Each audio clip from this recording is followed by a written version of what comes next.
সূচনা বক্তব্যে যেটা আমরা বলেছি যে ব্যক্তি নয়, অপরাধ এখানে মুখ্য।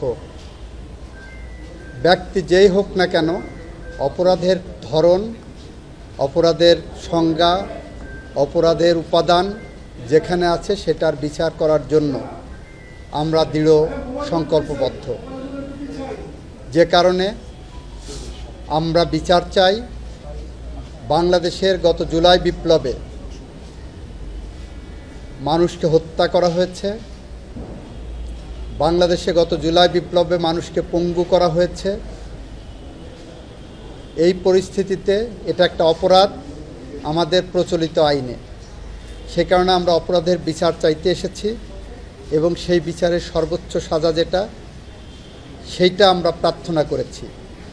এইটা বলতে যে আমি দুইটি উদাহরণ এনেছি। একটি হলো 1649 সালে ইংল্যান্ডের রাজা প্রথম চার্লসের মৃত্যুদণ্ড হয়েছিল। তার ঠিক 12 বছর পরে যে ব্যক্তি গণতান্ত্রিক সংগ্রামের মধ্য দিয়ে এসে ক্ষমতা দখল করে, গণতান্ত্রিক সংগ্রামের মধ্য দিয়ে ক্ষমতায় যে গণহত্যার সাথে এবং মানবতা বিরোধী অপরাধের সাথে সম্পৃক্ত হয়েছিলেন, ইংল্যান্ডের শাসক ছিলেন, তার নাম ছিল অলিভার ক্রমওয়েল। তাকে মৃত্যুদণ্ডটা কিভাবে দেওয়া হয়েছিল আমরা বলেছি আমরা ওই রকম মৃত্যুদণ্ড চাই না। অলিভার ক্রমওয়েল স্বাভাবিক মৃত্যুবরণ করেছিল। তাকে কবর থেকে তুলে এনে পচা গলা লাশ এনে জনসমক্ষে ফাঁসি দেওয়া হয়েছিল।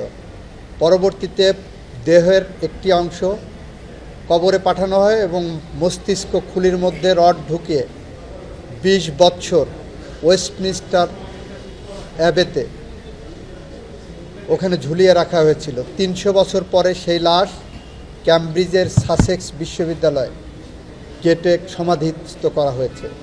আমরা বলেছি এরকম মৃত্যুদণ্ড আমরা চাই না। আমাদের বাংলাদেশের স্বাভাবিক আইনে সর্বোচ্চ শাস্তি যেটা আছে, সর্বোচ্চ সেভাবে আমরা মৃত্যুদণ্ড চাই, সেভাবে আমরা সর্বোচ্চ শাস্তি চাই। যে অপরাধ করেছেন সে অপরাধের জন্য সর্বোচ্চ শাস্তি যেটা আছে সেটা আমরা প্রার্থনা করেছি। বক্তব্য দিতে যে কয়েকটি উদাহরণ এনেছি। একটি বলেছি দুঃশাসন করে, স্বৈরশাসন করে, ফ্যাসিস্ট কায়েম করে বাংলাদেশের মাটিতে মুক্তিযুদ্ধের চেতনা সম্পর্কে মানুষের মনে একটি রং ধারণা দেওয়া হয়েছিল। আমরা বলেছি বিগত 17 বছরে মুক্তিযুদ্ধের চেতনা মানে একটি প্রজন্মের কাছে বার্তা দেওয়া হচ্ছিল দিনের ভোট রাতে করা যায়, ভোট ডাকাতি করা যায়, খুন করে গুম করে ক্ষমতায় থাকা যায়। আমরা বলেছি এরকম একটি পথ পরিক্রমায় জুলাই বিপ্লবে বৈষম্যের বিরুদ্ধে সংগ্রাম করতে যেয়ে, শান্তিপূর্ণ আন্দোলন করতে যেয়ে নিরস্ত্র মানুষ যখন কথা বলছিলেন, রাজপথে মিছিল করছিলেন, প্রতিবাদ করছিলেন, দাবি আদায়ের সংগ্রামে ছিলেন, তখন সেই সমস্ত মানুষকে গুলি করে হত্যা করা হয়েছে, ল্যাথেল উইপন ব্যবহার করা হয়েছে। আমরা এই অপরাধের বিচার চেয়েছি।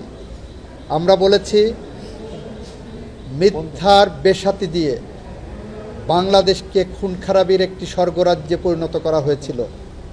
গোয়েবেলস যদি বেঁচে থাকতো তাহলে হয়তো তৎকালীন প্রধানমন্ত্রী, আজকের আসামি শেখ হাসিনা ওয়াজেদের কাছে গোয়েবেলস তার হাতে খড়ি নিতে আসতেন, মিথ্যা বলা কিভাবে যায় এবং মিথ্যার উপর পিএইচডি করা যায়।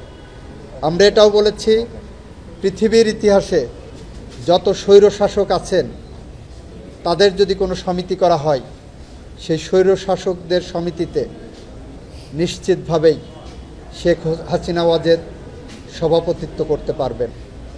মানব সভ্যতার ইতিহাসে এই বিচার একটি মানদণ্ড হয়ে থাকবে। আমরা চাই শেখ হাসিনাও ন্যায় বিচার পাক। আমরা চাই শেখ হাসিনার বিরুদ্ধে যাতে কোনো ক্যাঙ্গারু কোর্টের মাধ্যমে বিচার না হয় সেটাও আমরা বলেছি। আমরা বলেছি একটি স্বচ্ছ আইনি প্রক্রিয়ায় এই বিচার সম্পন্ন হবে এবং বাংলাদেশের ইতিহাসে সম্ভবত প্রথমবারের মতো আপনারা এবার সরাসরি এই বিচারটাকে টেলিভিশনে উদ্বোধনী যে বক্তব্য হয়েছে সরাসরি টেলিকাস্ট করা হয়েছে। আমাদের এখানে ইপস অ্যান্ড বার্ডসের কোনো প্রশ্ন নাই। আমাদের কাছে যা সাক্ষী আছে, যা প্রমাণ আছে, আমরা আদালতের সামনে উপস্থাপন করব। আদালতকে বলেছি ন্যায় বিচারের ধারণা মানে উভয় পক্ষই যাতে বোঝেন তাকে ন্যায় বিচার থেকে বঞ্চিত করা হয়নি, এরকম একটি আন্তর্জাতিক মানের বিচার আমরা চেয়েছি। এই বলে আমরা আমাদের উদ্বোধনী আজকের এই বিচার কার্যক্রম শুরু করেছি। আমাদের রাষ্ট্রপক্ষ থেকে সর্বোচ্চ শাস্তি আইনে যেটা আছে সেটা চাইব, সেটাই আমাদের প্রত্যাশা বলেছি। এই রাষ্ট্র অলিভার ক্রমওয়েলের মৃত্যুদণ্ডের মতো অত নির্মম মৃত্যুদণ্ড দেবে না। এই রাষ্ট্র একটি ন্যায় বিচার প্রতিষ্ঠা করবে, ন্যায় বিচার নিশ্চিত করবে। যদি ন্যায় বিচারের প্রক্রিয়ায় আমরা কোনো পথ হারাই তাহলে জুলাই বিপ্লব বিফলে যাবে। আমরা ন্যায় বিচারের পথে যত বাধার প্রাচীর আসুক না কেন, সমস্ত বাধার ব্যারিকেড আমরা ভেঙে ন্যায় বিচারের পথ ধরে এগিয়ে যাব। মাননীয় অ্যাটর্নি জেনারেল শেখ হাসিনাকে দেশে ফেরার ব্যাপারে কোনো অগ্রগতি দেখছি না রাষ্ট্রে। এইটা আইনি প্রক্রিয়ায় যা যা পদক্ষেপ নেওয়া দরকার সমস্ত পদক্ষেপ নিয়েই এই বিচার এগিয়ে যাচ্ছে।